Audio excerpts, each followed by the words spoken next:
As an organization, you may need to run Python scripts on a scheduled basis, such as through Windows Task Scheduler. However, determining whether a Python script executes successfully or encounter an error can be challenging. Monitoring the results can become quite cumbersome, especially when scripts are running frequently. Even with log file generation, consistently checking for errors can be inconvenient. In this video, I'm going to walk through a demonstration on how to use the logger script file to generate log files and send an email upon error. Here I have a Python script that will download ArcGIS-Align hosted feature services to an enterprise geodatabase. I have a few variables set up here. Now, ArcGIS-Align username and password to connect to ArcGIS-Align, a list of item IDs that I wish to download, and then a connection to my enterprise geodatabase. So as mentioning, what this script will do is make a connection to ArcGIS-Align. It will then iterate through those item IDs and download to my enterprise geodatabase using the ArcPy export features function. So now I want to go ahead and implement the logger py file to do that. So I want to generate log files because I want to run this on a scheduled task. For example, I may want to run this nightly or weekly to back up my content from ArcGIS-Align. The first thing I want to do is place my logger py file in the same directory as my script that I'm running. So here I have my download ArcGIS-Align feature services script, and within there, same directory, I have the logger py file. So let's go ahead and take a look at that logger py file and what this actually is. This is a class to write log messages to a new log file with the option to send the log file to email recipients. The first thing I'm going to do is just import this into my script. So I'm going to run import logger from logger. Next, got that wrong. Next, what I want to do is go ahead and create an object to this class. So I'm going to go ahead down here, create an object equal to, and then my class. Then we can see within this class there are several parameters that need to be passed. So log file name, script name, etc. There's a description of each of these up here. So I'm going to go ahead and split this to the right so I can easily see that. The first thing I want to do is the log file name. I like to generate these parameters that I'm passing as variables. So I'm going to go ahead and create the log file name variable up here, and we can give this a name of our choice. So I can just call it download AGOL feature services. Next will be the script name. I can actually use a method to call that script name that's actually running, and this will be used in the email notification showing you which script actually the email notification is being sent for. Next is an email variable. It's a boolean that specifies whether to send an email or not upon an error. So this one I'm going to go ahead and set to true. Next is the email addresses I wish to send an email to. This is a comma delimited list. So I'm going to go ahead and create a list here, and I'll use my own email, and then a from email address. I'll just put a no reply, and then I'm going to connect to an SMTP server, and then use which port for that SMTP server. If this was a different SMTP server, for example, Office 365, that needed some authentication, like using the password, there are variables for that as well. This one does not require that. So I do not have to specify them since those are set to none as default. We can see here there are some functions within this class. One of them is to set the level of logging. There's debug, info, warn, error, critical. In this example, I'm going to go ahead and use info. To do that, I need to call that function. But first, let me pass those variables to my object here that I am creating. So I'll go ahead and pass each one. Script name, I'm going to use OS path base name.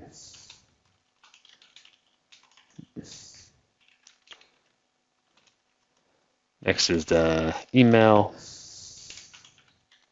the to email address or addresses from email, SMTP server, and then finally the port number. And then I can go ahead and set the level of logging by calling the set level function. So I'll go ahead to do that, just run logger.setLevel, and then the logging level I wish. So now I'm going to go ahead and apply this logger class and logging to my script. So for the connecting to ArcGIS Online, if this fails, this is something I want the script to exit immediately.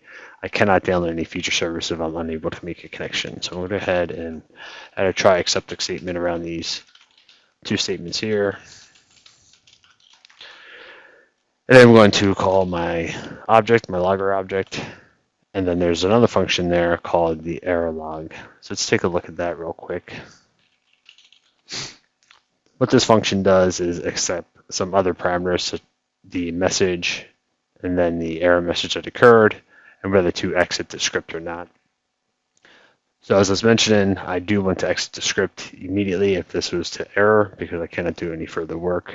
So first is I want to specify the error message or a message of my choice. So I can say error occurred connecting to HGOL.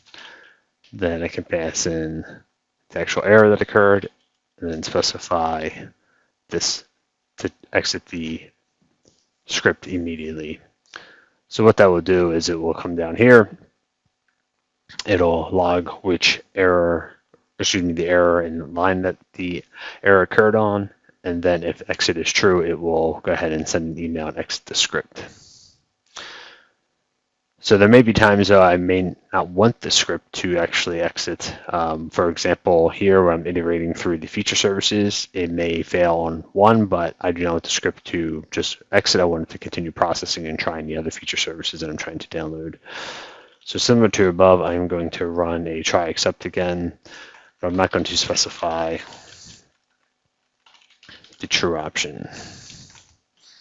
So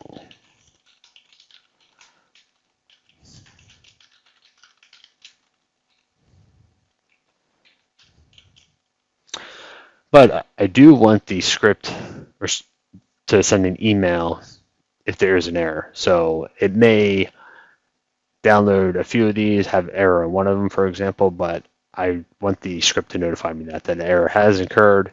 So to do that, what I can do is create a variable. I'm going to create one called error occurred up here and set that to false. We can see here that the error log function returns true. So I can then set that same variable I just created down here and then add some additional logic. If that error occurred is true, send an email.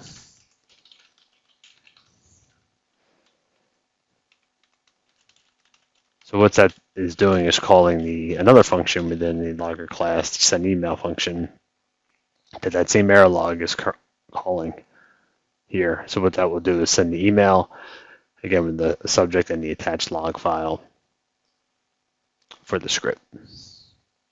So let's go ahead and see how the script will work. So what I'm going to do first is I am going to just change my password so it's incorrect to show how it will error connecting to ArcGIS Online and send this an email. So I'll go ahead and run this.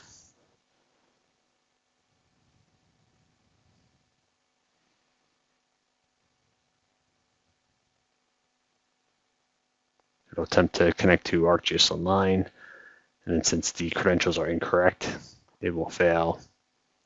And we can see here in my scripts directory, it will generate a logs directory. If this does not exist, it will create this logs directory for us, and within there will be the log file. So it uses our name that we specified here, download ArcGIS Online feature services, and also places logfile.txt to it. So it went ahead, as I was mentioning, an error connecting to ArcGIS Online. On line 34, it tells us what line the error occurred on, what the error was, and then it sends the email. So let's take a look at that email that I've received. Here we can see the error occurred for, and it names the script that I'm currently running this for. Find attached log details for more details. So I can take a look at this and we can see that same information. So next, let me go ahead and correct my password here. And what we'll do is show you how it will attempt to download those 3 items. And what I've done is initially had a typo in one of the item IDs, so it should fail one of them, but continue processing to the third one. So I'll go ahead and run this.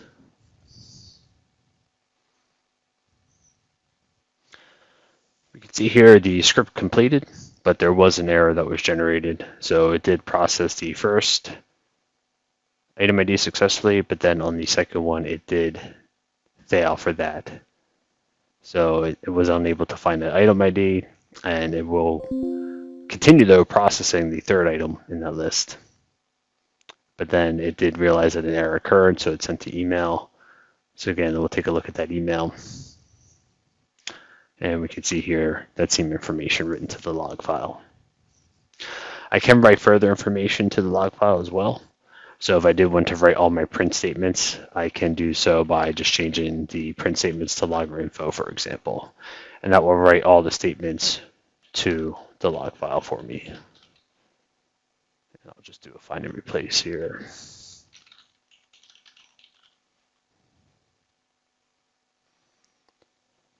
So another example, I will just execute this again, just showing you the print statements. And as you execute the script, it will overwrite the previous log file, so it won't append anything into it. That is an option that you can make changes to it. I won't go into detail on that into this video, but there are options where if you wanted to append those messages into that same log file, you can do that. But in this example script that I'm providing, it will overwrite that log file each time the script is generated. And again, the script executed, we can take a look at that log file, and we can see now that it does have not only the error messages, but also any of the print statements that I wish to have included. So that's all I have for today. Hopefully you find this script useful and can start implementing this into your scheduled tasks. Thank you.